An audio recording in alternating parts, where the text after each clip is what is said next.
जय श्री कृष्णा। राधे राधे प्रिय भक्तों। इस बार का प्रदोष नवंबर 2023 का अंतिम प्रदोष व्रत है। उस दिन सर्वार्थ सिद्धि समेत 3 शुभ योग बन रहे हैं। तो आप लोगों को कंप्लीट डिटेल में जानने के लिए वीडियो को अंत तक अवश्य देखना है। और साथ ही इस वीडियो में हम बताएंगे आप लोगों को प्रदोष जो शुक्र प्रदोष व्रत है उसमें कौन सी कथा सुननी है, वह कथा भी सुनाएंगे। तो आप लोग वीडियो में अंत तक रुके रहिएगा और वीडियो को अंत तक देखिएगा। सबसे पहले बात करते हैं मुहूर्त की और शुभ योग जो बन रहे हैं उनकी। तो चलिए वीडियो स्टार्ट हो चुका है। आप लोगों को क्या करना है, वीडियो को लाइक करना है और चैनल पर पहली बार आए हैं तो चैनल को सब्सक्राइब करना है अपने धर्म से जुड़ी हुई तमाम जानकारी के लिए। और अपने धर्म को आगे प्रचार प्रसार करने के लिए वीडियो को शेयर कर दें। तो चलिए शुरू करते हैं। वैदिक पंचांग के अनुसार कार्तिक माह के शुक्ल पक्ष की त्रयोदशी तिथि 24 नवंबर दिन शुक्रवार को शाम 7:06 पर शुरू होगी। इस तिथि की समाप्ति 25 नवंबर दिन शनिवार को शाम 5:42 पर होगी। तो इस तरीके से आप खुद जान सकते हैं कि यह जो शुक्र प्रदोष व्रत है ये कब रहेगा। तो इस वजह से ये 24 नवंबर को ही रखा जाएगा। और अंतिम प्रदोष व्रत, अब पूजा का मुहूर्त बता देते हैं। 24 नवंबर को प्रदोष व्रत पूजा का शुभ मुहूर्त 7:06 से शुरू हो रहा है और यह 8:06 तक है। प्रदोष व्रत पर शिव पूजा के लिए पूरा 1 घंटा आपको मिलेगा। आपको एक चीज़ और बता दें, 25 नवंबर को प्रदोष काल में पूजा का कोई मुहूर्त न होने के कारण भी यह 24 नवंबर को यह व्रत जो है यह रखा जाएगा। इसकी पूजा 24 नवंबर को ही होगी। और सर्वार्थ सिद्धि योग में प्रदोष व्रत की इसकी पूजा होगी। नवंबर के अंतिम प्रदोष व्रत के लिए सर्वार्थ सिद्धि योग, अमृत सिद्ध योग और व्यातिपात योग बन रहे हैं। इसमें शुरू के 3 योग शुभ फलदायी हैं। शाम को जब आप प्रदोष व्रत की पूजा करेंगे उस समय सर्वार्थ सिद्धि योग रहेगा और प्रदोष वाले दिन सर्वार्थ सिद्धि योग पूरे दिन बना है।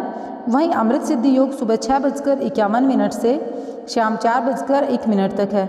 सिद्ध योग प्रातःकाल से सुबह 9:05 तक है।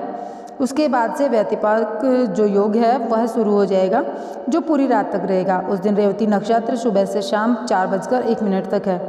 इसके बाद में अश्विनी नक्षत्र होगा। प्रदोष व्रत के दिन पंचक लग जाएंगे सुबह 6:51 से और शाम 4:01 तक।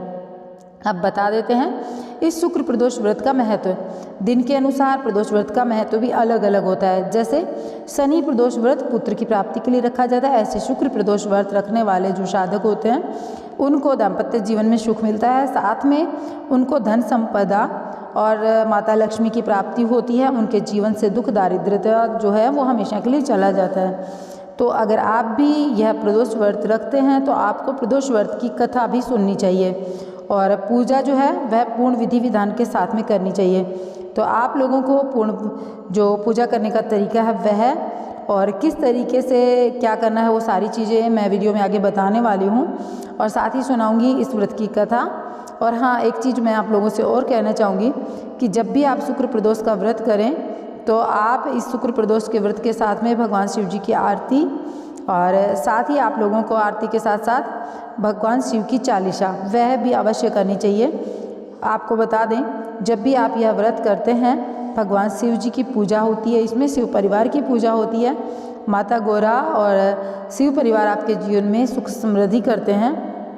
तो आप लोगों को प्रदोष काल की जो पूजा है वह पूर्ण विधि विधान के साथ में और साथ ही पूर्ण श्रद्धा के साथ में करनी चाहिए। श्रद्धा सबसे बड़ी होती है। जो कोई भी हम व्रत करते हैं उसमें श्रद्धा भाव मुख्यतः होना चाहिए। श्रद्धा के बिना कोई भी कार्य आपका सफल नहीं होता। तो श्रद्धा पूरी रखें, जब ही भगवान शिव आपकी जो भी मनोकामना है उनको पूर्ण करेंगे।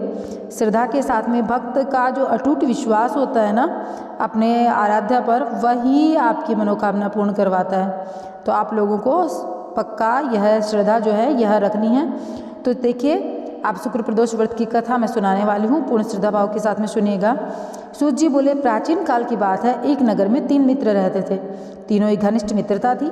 उसमें एक राजा का था बेटा, दूसरा ब्राह्मण का पुत्र था, तीसरा सेठ का पुत्र था।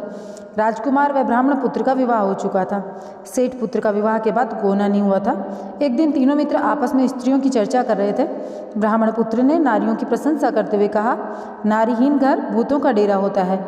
सेठ पुत्र ने यह वचन सुनकर अपनी पत्नी लाने का तुरंत निश्चय कर लिया। सेठ पुत्र अपने घर गया और माता पिता को अपना निश्चय बताया। उन्होंने बेटे से कहा कि बेटा, शुक्र देवता डूबे हुए हैं। इन दिनों बहू बेटियों को उनके घर से विदा कराकर लाना शुभ नहीं होता। अतः शुक्र उदय के बाद में तुम अपनी पत्नी को विदा कर लाना। सेठ पुत्र अपनी जिद से टसमस नहीं हुआ, अपनी ससुराल जा पहुंचा। सास ससुर को उसके इरादे का पता चला। उन्होंने उसको समझाने की कोशिश की किंतु वह नहीं माना। अतः उन्हें विवश होकर अपनी कन्या को विदा करना पड़ा। ससुराल से विदा होकर पति पत्नी नगर से बाहर निकले ही थे कि उनकी बैलगाड़ी का पहिया टूट गया और एक बैल की टांग टूट गई। पत्नी को भी काफ़ी चोटें आई। सेठ पुत्र ने आगे चलने का प्रयत्न जारी रखा, तभी डाकुओं से उनकी भेंट हो गई और वे धन्य धान्य लूट कर ले गए। सेठ का पुत्र पत्नी सहित रोता पीटता अपने घर आ पहुंचा और घर आते ही उसको दुर्भाग्यवश सांप ने डस लिया। उसके पिता ने वैद्यों को बुलाया। उन्होंने देखते ही घोषणा कर दी कि आपका पुत्र 3 दिन में मृत्यु को प्राप्त हो जाएगा। उसी समय उस घटना का पता ब्राह्मण पुत्र को लगा। उसने सेठ से कहा कि आप अपने लड़के को पत्नी सहित वापस बहू के घर वापस भेज दो। यह सारी बाधाएं वहीं से शुरू होंगी, वहीं पे जाकर सारी बाधाएं दोबारा से ख़त्म होंगी। तो सेठ ने सोचा चलो इससे विपदा टल जाए तो बहुत अच्छी बात है। उन्होंने अपने पुत्र को पत्नी सहित वापस उसके घर पे भेज दिया, उसके ससुराल में, पुत्र के ससुराल में। और जैसे ही वह अपने ससुराल पहुंचा, धीरे धीरे उसकी सारी परेशानियां ख़त्म होने लगी। और जब परेशानियां ख़त्म होने लगी तो धीरे धीरे उसका एकदम वो सही हो गया।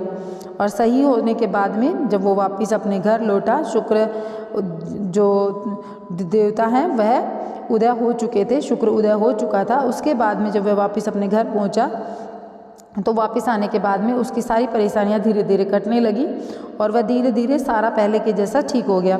उसके घर में धन दाने की कमी जो थी ना वह भी खत्म हो गई। जब से शुक्र प्रदोष व्रत वो लोग करने लगे, दोनों पति पत्नी, इसके कारण से उसके जीवन में दोबारा से खुशियाँ आई। आपको बता दें, आप भी शुक्र प्रदोष में शुक्र उदय जब तक ना हो तब तक अपनी बहू बेटियों को विदा ना कराएं। तो यह बात जो है ये पूर्ण ध्यान रखने वाली बात है। अब आपको बता दें कि अगर आप लोगों ने अभी भी चैनल को सब्सक्राइब नहीं किया है तो चैनल को सब्सक्राइब कर दें और चैनल को सब्सक्राइब करके वीडियो को लाइक अवश्य कर दें। हमारे इस चैनल पर भागवत जो कथा है, श्रीमद् भागवत महापुराण की कथा, वह शुरू की है हमने। प्रथम अध्याय से दोबारा से शुरू हुआ है। तो आप लोगों से कहना चाहेंगे ज़रूर जुड़े भागवत कथा से और रोजाना वह अध्याय सुने। आपके जीवन में सुख समृद्धि और भगवान श्री हरि की कृपा सदा सर्वदा बनी रहेगी।